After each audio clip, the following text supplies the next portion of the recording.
ರಾಷ್ಟ್ರಭಕ್ತ ಬಳಗ ಮತ್ತು ಶನೀಶ್ವರ ದೇವಾಲಯ ಟ್ರಸ್ಟ್ ವತಿಯಿಂದ ಜುಲೈ 6ನೇ ತಾರೀಕಿಂದ ಮತದಾರರ ಪರಿಷ್ಕರಣೆ ಪಟ್ಟಿಯನ್ನು ಮಾಡ್ತಾ ಇದ್ದಾರೆ ರಾಜ್ಯ ಸರ್ಕಾರದಿಂದ SIR. ಇದ್ರ ಬಗ್ಗೆ ಸೇವಾ ಕೇಂದ್ರ ನಾವು ಈಗಾಗಲೇ ಪ್ರಾರಂಭ ಮಾಡಿದೀವಿ. ಶಿವಮೊಗ್ಗ ನಗರದ ಮತದಾರರು ನಮಗೆ ಅಭೂತಪೂರ್ವ ಅಂತ ಬೆಂಬಲ ಕೊಡ್ತಿರೋದು ನಿಜಕ್ಕೂ ಕೂಡ ನಾವು ಮಾಡ್ತಿರ್ತಕ್ಕಂಥ ಕೆಲಸ ಒಳ್ಳೆ ಕೆಲಸ ಅಂತ ನಮ್ಮೆಲ್ಲರೂ ಕೂಡ ಅನಿಸಿದೆ.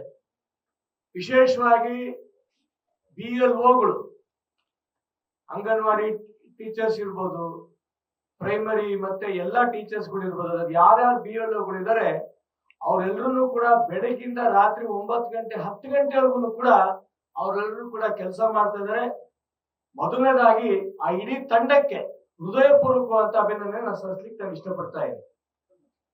ಆದ್ರೆ ಕರ್ನಾಟಕ ರಾಜ್ಯ ಸರ್ಕಾರ ಅವರಿಗೆ ಟ್ರೈನಿಂಗ್ ಕೊಡೋದ್ರಲ್ಲಿ ಸಂಪೂರ್ಣವಾಗಿ ವಿಫಲ ಆಗಿದೆ ಅಂತ ನಾನು ಈ ಒಂದು ಸಂದರ್ಭದಲ್ಲಿ ಹೇಳಲಿಕ್ಕೆ ಬಯಸ್ತಾ ಇದ್ದೀನಿ. ಯಾಕೆಂತಂದ್ರೆ BLOಗಳಿಗೆ ಮಾಹಿತಿ ಇಲ್ಲ, ಯಾವ ರೀತಿ ಎಲ್ಲೂ ಅವ್ರ ಓಟ್ಗಳಿತ್ತು 2002ರಲ್ಲಿ ಇತ್ತು ಅನ್ನಂತ ಪೂರ್ಣವಾದಂತ ಮಾಹಿತಿ ಅವ್ರು ಯಾರಿಗೂ ಕೂಡ ಇಲ್ಲ. ಶುಭಮಂಗಲ ಕಲ್ಯಾಣ ಮಂದಿರದಲ್ಲಿ ಈಗಾಗಲೇ ನಮಗೆ ತುಂಬಾ ಸಂತೋಷ, ಸುಮಾರು 4,500 ಮತದಾರರಿಗೆ ತಮ್ಮ 2002ರಲ್ಲಿ ಓಟ್ ಎಲ್ಲಿತ್ತು ಅದರ ಸಂಪೂರ್ಣವಾದಂತ ಮಾಹಿತಿ ಕೊಡೋದ್ರಲ್ಲಿ ನಾವು ಯಶಸ್ವಿಯಾಗಿದ್ದೀವಿ ಅಂತ ನಾನು ತುಂಬಾ ಸಂತೋಷದಿಂದ ನಾನು ಹೇಳಿಕ್ ಬಯಸ್ತಾ ಇದ್ದೀನಿ.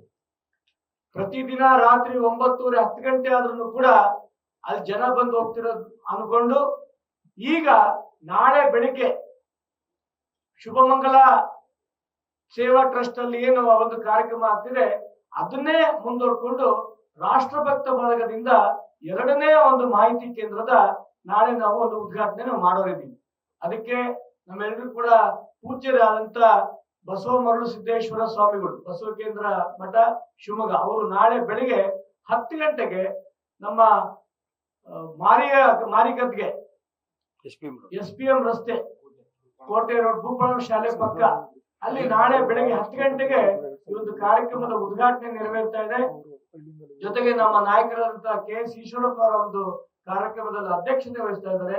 ನಮ್ಮೆಲ್ಲ ರಾಷ್ಟ್ರಭಕ್ತ ಬಳಗದ ಪ್ರಮುಖರ ಒಂದು ಕಾರ್ಯಕ್ರಮದಲ್ಲಿ ಉಪಸ್ಥಿತರಿರ್ತಾರೆ.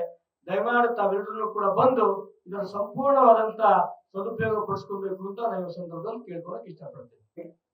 ನಮ್ಮ ಮಾಹಿತಿ ಕೇಂದ್ರಕ್ಕೆ ಬರ್ತಿರ್ತಕ್ಕಂತ ಮತದಾರರು ನೋಡಿದ್ರೆ ಕೇವಲ ಯಾರೋ ಸಾಮಾನ್ಯ ಜನಗಳಲ್ಲ, ರಿಟೈರ್ಡ್ ಆಫೀಷಿಯಲ್ಸೇ ತುಂಬಾ ಜನ ಬರ್ತಿರೋದು. ಅವ್ರಿಗೆ ಅದೊಂದು ಮಾಹಿತಿ ಕೊರತೆ ಇದೆ ಅಂದ್ರೆ ಸಾಮಾನ್ಯ ಜನ ಫಿಲಪ್ ಮಾಡೋದು ಸ್ವಲ್ಪ ಕಷ್ಟ ಆಗ್ತಿದೆ.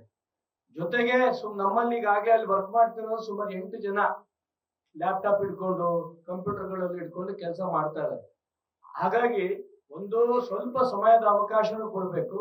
2ನೇದು ಏನ್ ಈ BLOಗಳು ಈಗಾಗಲೇ ಕೆಲಸ ಮಾಡ್ತಾ ಇದಾರೆ ಅವರಿಗೂ ಕೂಡ ಸ್ವಲ್ಪ ಹೆಚ್ಚಿಗೆ ಅವ್ರಿಗೆ TAD ಏನಾದ್ರು ಕೊಟ್ರೆ ಒಳ್ಳೇದು ಅಂತ ಈ ಒಂದು ಸಂದರ್ಭದಲ್ಲಿ ನಾನು ಕೇಳ್ಕೊಳ್ಳೋಕೆ ಇಷ್ಟಪಡ್ತೀನಿ.